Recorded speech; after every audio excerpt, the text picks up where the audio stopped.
কিন্তু ফিলিস্তিন আপনাকে আজকে একটা লেসন দিচ্ছে। দেখো আমরা আমাদের ঈমানটা কত মজবুত,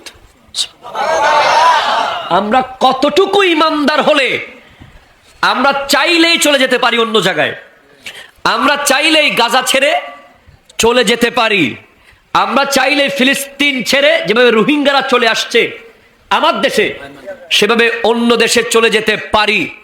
মরুভূমি আর মরুভূমি পড়ে আছে, অনেক জায়গায় যাওয়ার সুযোগ আছে, কিন্তু ফিলিস্তিনের বাসিন্দারা যায় না। কেন যাবে না?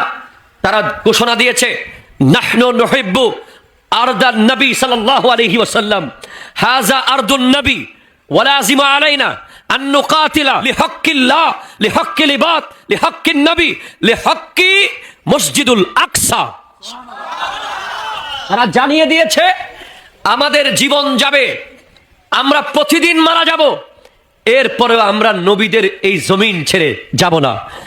আমরা আর আপনারা 10 টাকার জন্য কম্প্রোমাইজ করে ফেলি, ঠিক কিনা কথা বলেন না?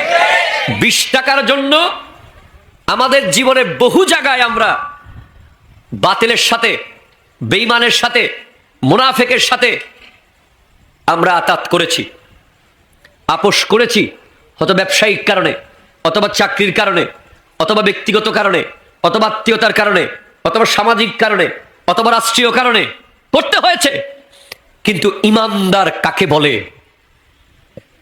ইন্নাল্লাযীনা ক্বালু রাব্বুনাল্লাহু সুম্মা ইসতাকামু, ইস্তেকামত কাকে বলে?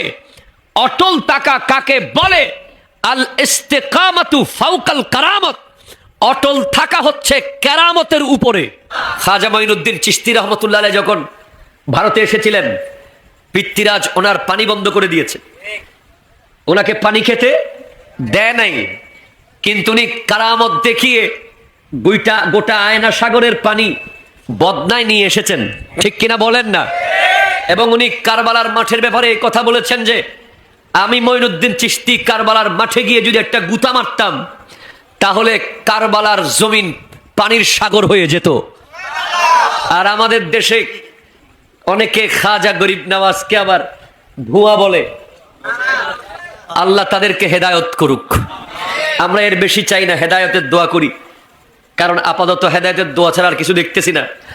আল্লাহ হেদায়েত করলে করতেও পারে, ঠিক কিনা বলেন? তো খাজা গরিব নওয়াজ কারামত দেখিয়েছেন, কারামত। খাজা গরিব নওয়াজের উপরের উপরের উপরের উপরের উপরে গিয়ে যার পাওয়ার, তিনি ইমামে হুসাইন রাদিয়াল্লাহু তাআলা, সুবহানাল্লাহ জোরে বলেন। তাহলে খাজা গরিব